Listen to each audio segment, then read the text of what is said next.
he knew where the fish were. It didn't matter. I don't remember being skunked. I mean, I might not have been a good fisherman, but he put us on fish every single time. Every time we went. I don't recall even going trout fishing, not catching something. The waters, I mean, he knew where to go. He knew what to catch. He knew when to go. I remember going long line.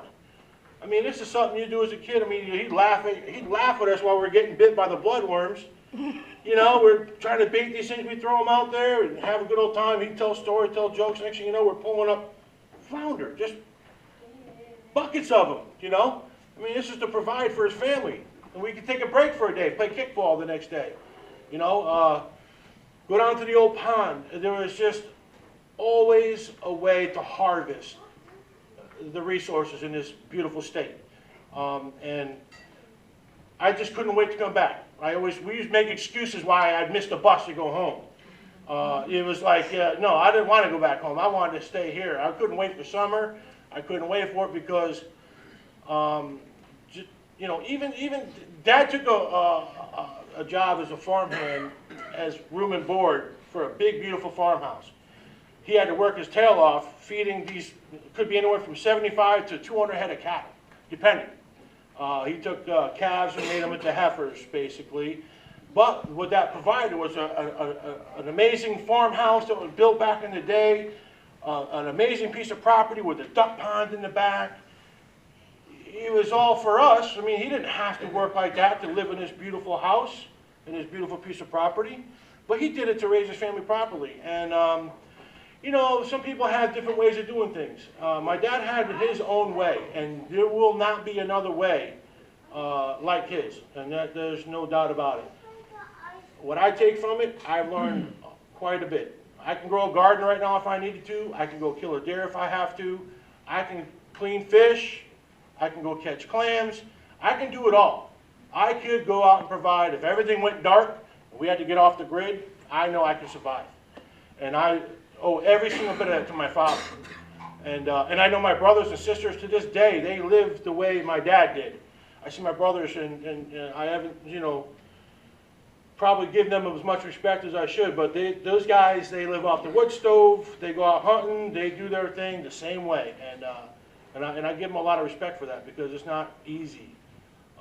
And all you folks probably live the same way over here. It's a different life this side of Connecticut. Even, I was born in Danbury. Even over there, it's completely different. They don't hunt fish. Not a lot of bartering going on. Like I know it's a good system over here.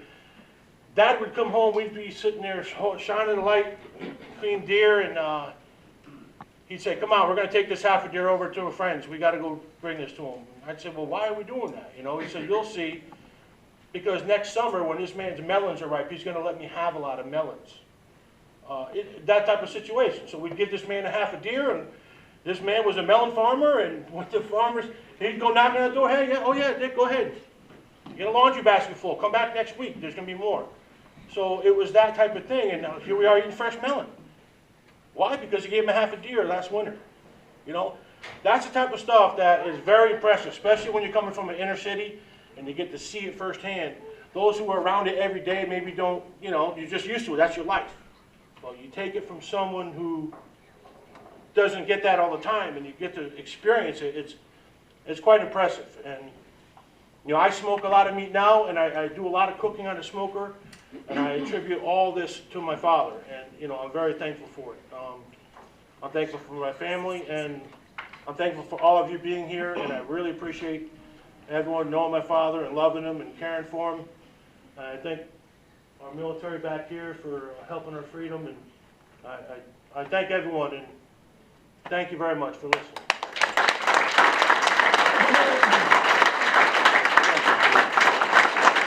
Shelby, do you want to say something? Anybody that doesn't know, well, everybody does know, this is Shelby, Joe's wife.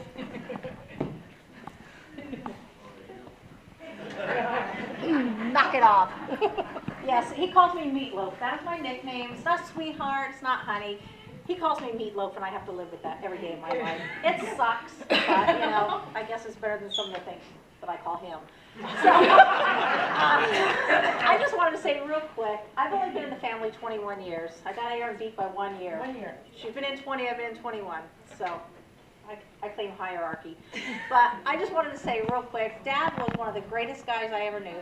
I, like Brian, I was a city girl when I met Joe, and I met Joe in Savannah, Georgia, and he was kind of a city boy. I had no clue what I was getting in for, no clue at all. He ran around, did all the fun city stuff with me, and then we finally got together and we come up to visit. And the very first time I meet his family, this 21 years ago, you know, I was sporting my really cool overalls that were Tommy Hilfiger that were like $80, and I just thought I was rocking it, you know, and I come walking up and Dad's like, hey, you ready to go hunting? And I'm like, no, you know, these are my pretty overalls. And he was like, he couldn't get it. He's like, why are you wearing those? You know, unless you're going to go out hunting. And I was like, Dad, I don't hunt. I don't do that kind of stuff. I don't get my hands dirty. Come on. The whole time I was here visiting with Dad, he kept telling me he was going to break me. He was going to make me a country girl one way or another. I didn't believe him. I didn't have it in me. I just couldn't do it. So I go back to Georgia. Well, 3 years later, we move up to Connecticut. Once again, I'm in my fancy duds, my fancy shoes. I'm walking through cow poop in the yard. I'm complaining and crying about it. And Dad's like, listen, we lived with him for a year, our first year here. He's like, listen, you're going to be a country girl before you know it. I didn't buy it. I didn't believe it. Well, before long, Dad has me traipsing through the woods, trading in my good shoes. I actually had to buy a pair of boots that weren't like pretty. They were ugly, but they were my boots. And he kept telling me, you know, anybody that knows me, I'm a huge animal advocate. I'm not into the whole hunting thing. I mean, God bless the ones that are, but I don't do any of that. You know, I pick up dead animals out of the road and cry while I move them over to the side and stuff like that. So Dad, one day, they had a bunch of chickens, and Dad says, we're going to slaughter chickens today. And I'm like, oh, not me. And he's like, no. He's like, you got to be out here. We're doing it as a family. So I wasn't real happy about it. So I get out there, Joe's there, I think Kelly may have been there, there's a bunch of us there, I think Chris was there. So they have all these chickens running around, and Dad would pick up the chicken, whack, and I'm like, whack! I'm crying my eyes out, and Dad keeps telling me, suck it up, you're a country girl, you can do it! And he just kept doing it and doing it and doing it, and telling me if I was going to be a Hlavac, I had to be a country girl. So I don't know what happened, but the devil got to me. I ran over, I grabbed a chicken, I picked him up, whack! I ripped the feathers out like you've never seen. You would have thought there were diamonds in this chicken. I was making so fast. I finally got done. I threw it on the ground. I'm like, there, I'm done. And Dad's like, you're a country girl. I cried for weeks. I could not believe I'd done this to a chicken, but I did.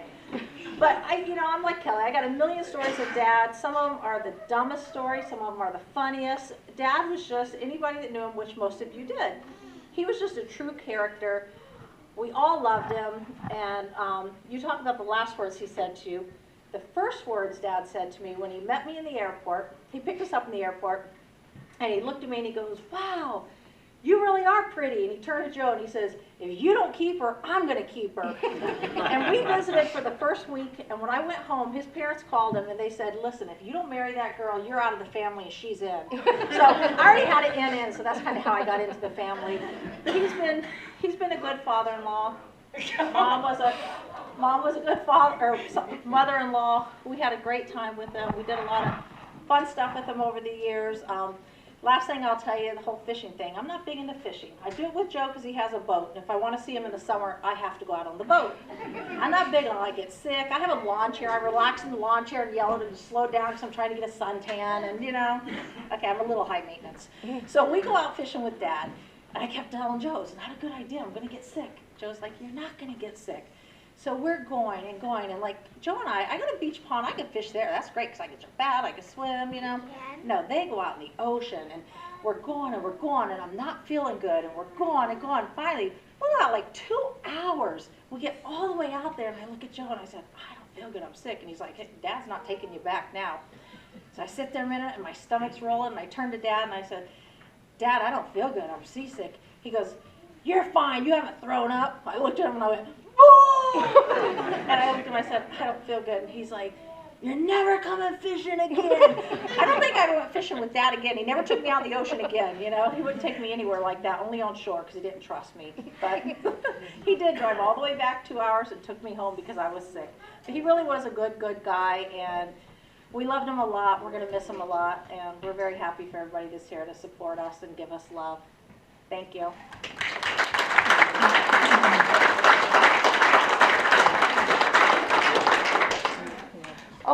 Okay, I think that's probably it, unless anybody else wants to come up and speak. I don't think anybody else was having anything planned, so why don't we have some music and we'll eat some more food and we'll tell some more stories, okay?